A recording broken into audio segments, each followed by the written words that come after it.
vous allez inaugurer un centre d'excellence pour l'ingénierie automobile. De quoi s'agit-il exactement?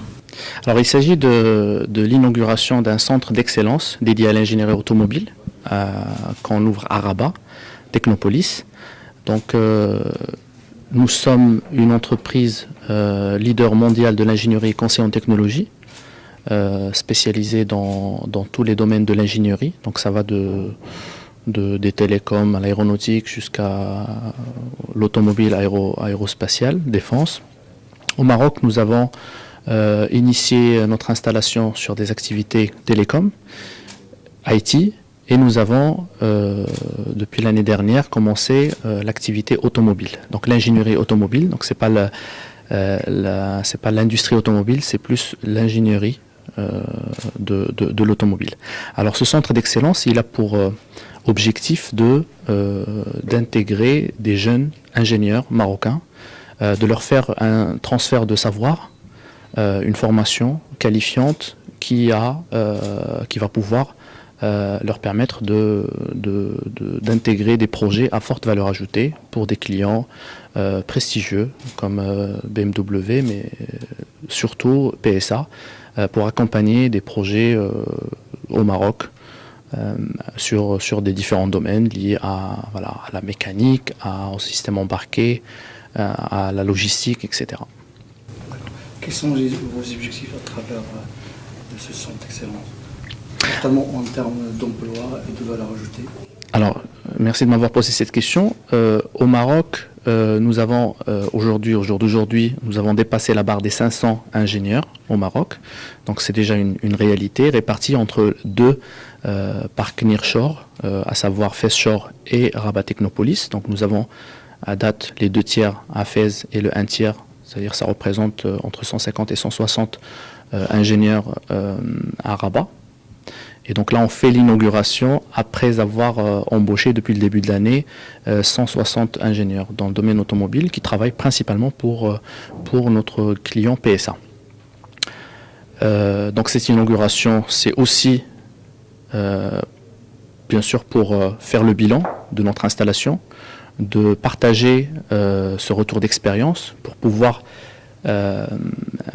impliquer le gouvernement dans nos différentes problématiques, parce que effectivement c'est une belle réussite, nous sommes fiers, mais il y a peut-être des réglages, des choses à faire, parce qu'on veut passer à la vitesse supérieure. On veut atteindre 1000 personnes avant 2020, c'est pas une chose facile.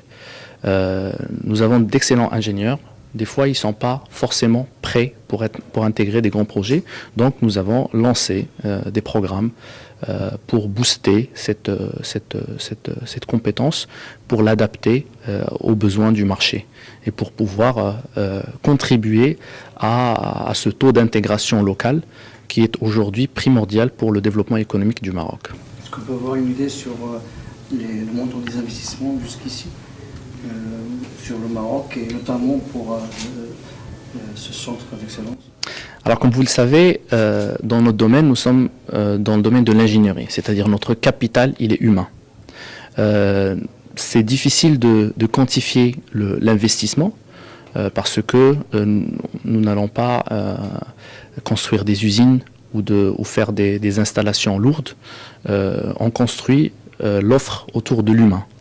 C'est-à-dire, il y a un accompagnement, il y a beaucoup d'investissements de la direction technique en France et partout dans le monde, en Allemagne aussi, puisque c'est un marché très important pour nous.